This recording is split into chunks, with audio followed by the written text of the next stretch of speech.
Azken aldi hontan zerbait beldurgarria gertatzen ari da hirian. Jendea imitatzen hasi da estatuen jarrerak, estatuen posturak, aurpegiak.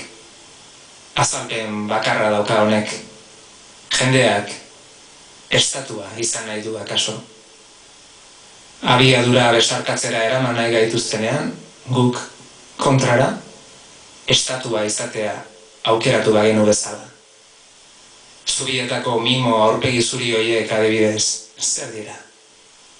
Zer dira norbere bidea topatzeko istorio horiek denak, txikitan kaskezurrean sartu nahi zizkigutenak.